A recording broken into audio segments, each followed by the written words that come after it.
I quit tech pass. நான் மட்டும் கிடையாது, என்னோட மொத்த டீமும். ஏன் நிற்கிறீங்க? வாங்க.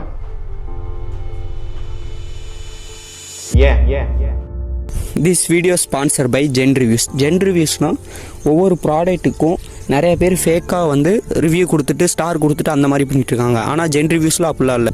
எந்த அளவுக்கு பர்ஃபெக்டாக இருக்கோ அதுக்கு தகுந்தாப்புல தான் ரிவ்யூஸும் ரேட்டிங்கும் எல்லாமே இருக்கும். அதோட அஃபீஷியல் வெப்சைட் இருக்குது, அதில் போய் செக் பண்ணி பாருங்கள். அதோட லிங்க் டிஸ்கிரிப்ஷனில் இருக்குது, செக் பண்ணி பாருங்கள்.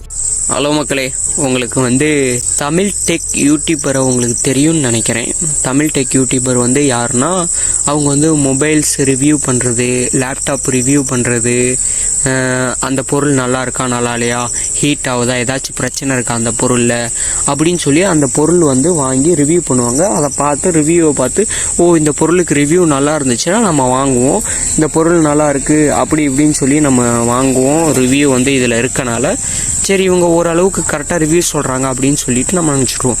அந்த டெக் பாஸுங்கிற சேனலோட நம்ம மெயினாக பார்க்குறது யார்? சுதர்சன்கிறவங்கள தான் நம்ம வந்து பார்த்துருக்கோம். அவங்க தான் ரிவ்யூ அதிகம் பண்ணுவாங்க. சில கூட்டணியாக இருந்து காமெடியாகவும் ரிவ்யூ பண்ணுவாங்க. அவங்க ரிவ்யூவை எல்லோரும் நம்புவாங்க. இப்போ தான் நம்மளுக்கு நிறைய விஷயங்கள் வந்து உண்மையெல்லாம் வெளியே வருது. இப்போ வந்து சுதர்சன் வந்து டெக் பாஸை விட்டு விலகிட்டாங்க. ஏன்னு கேட்டால் 90% ப்ரொமோஷன் மட்டும்தான், வெறும் 10% தான் ரிவ்யூவே போடுறாங்களாம்.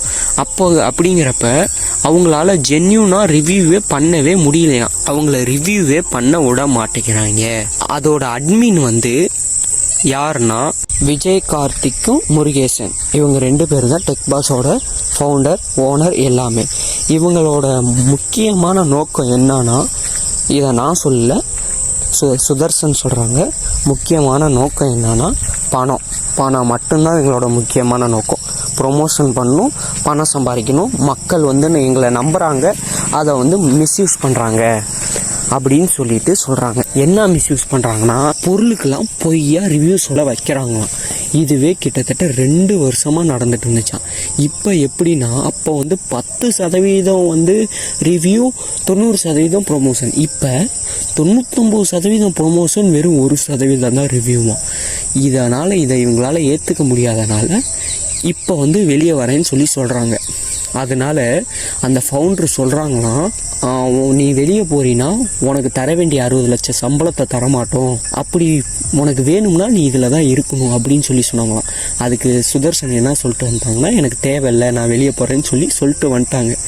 இப்போ வந்து என்னோட கேள்வி என்னென்னா, இப்போ வெளியே வரீங்களே, ஒரு 2-3 வருஷமாக உங்களோட ரிவ்யூவை பார்த்து எத்தனை பேர் செல்லு வாங்கியிருப்பாங்க?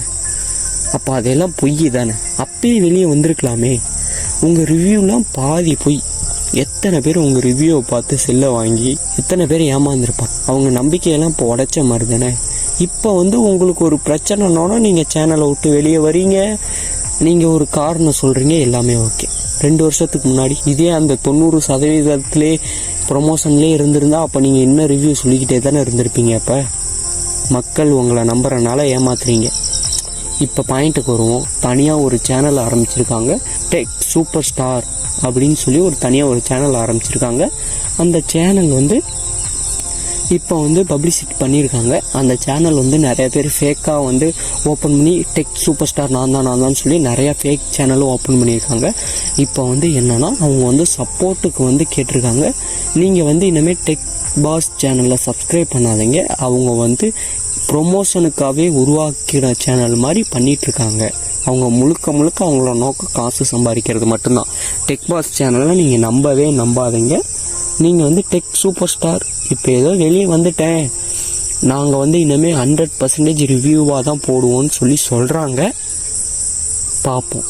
அது இல்லாமல் ஒரு பொருளுக்கு ரிவ்யூ நம்ம நெகட்டிவாக கொடுத்துட்டாங்கன்னா, இதையா நீங்கள் கொடுக்குறீங்க அப்படின்னு சொல்லி ஃபவுண்டர் கேட்பாங்களாம். நீங்கள் இப்படி கொடுத்தீங்கன்னா அவங்க அடுத்த வாட்டி எப்படோ ப்ரொமோஷனுக்கு வருவாங்க நம்மள்கிட்ட, இப்படிலாம் சொல்லாத, அப்படி சொல்லாத அப்படின்னு சொல்லி ரூல் பண்ணுவாங்களா. இப்படி தான் நீ போடணும், பாசிட்டிவாக தான் போடணும் அப்படின்னு சொல்லி நம்மளை வந்து ஏமாற்றிட்டு இருந்திருக்காங்க. நம்ம தான் முட்டாளாக இருந்திருக்கோம்.